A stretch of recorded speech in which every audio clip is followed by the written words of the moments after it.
यदि हजुरहरूलाई पनि दाज, ढुसी संक्रमण या फंगल इन्फेक्सन भएर हैरान हुनुभएको छ भने यी स्टेपहरू लिएर हजुरहरूले दाजबाट छुटकारा पाउन सक्नुहुनेछ। नम्बर 1 स्टेप रहेको छ मेन्टेन अ गुड हाइजिन। हजुरहरूले सरसफाइमा एकदम ध्यान दिनुपर्ने हुन्छ। सरसफाइमा ध्यान दिँदा आफ्नो छालालाई सफा गरेर एकदम सुक्खा पारेर राख्नुहोला र इन्फेक्सन भएको, दाज भएको मान्छेहरूको या साथीहरूको हजुरहरूले टावेल या साबुनहरू सेयर नगर्नुहोला, किनकि फंगल इन्फेक्सन सर्ने चान्स एकदम धेरै हुन्छ। नम्बर 2 स्टेप रहेको छ यदि दाज आएर हजुरहरूलाई चिल्लाइराखेको छ भने त्यसलाई कोट्याउने या खुइलाउने काम चाहिँ नगर्नुहोला।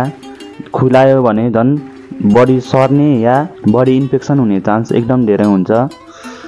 नम्बर 3 स्टेपमा चाहिँ हजुरहरूले जस्तै एन्टिफंगल पटपटी भएको naturally aloe vera gel, coconut oil या एप्पल साइडर भिनेगर भन्ने हुन्छ, त्यो चाहिँ अप्लाई गर्न सक्नुहुन्छ। र अन्तिम स्टेप भनेको हजुरले त्यति गर्दा पनि सन्चो भएन भने एन्टिफंगल ड्रग्सहरू हुन्छ, जसमा चाहिँ टपिकल र ओरल लगाउन मिल्ने र मुखबाट खाने औषधिहरू हुन्छ एन्टिफंगल ड्रग्स, त्यो युज गर्न सक्नुहुन्छ। र एकदम धेरै नै चिलायो भने एन्टी हिस्टामाइन ड्रग्सहरू पनि थप्न सक्नुहुन्छ।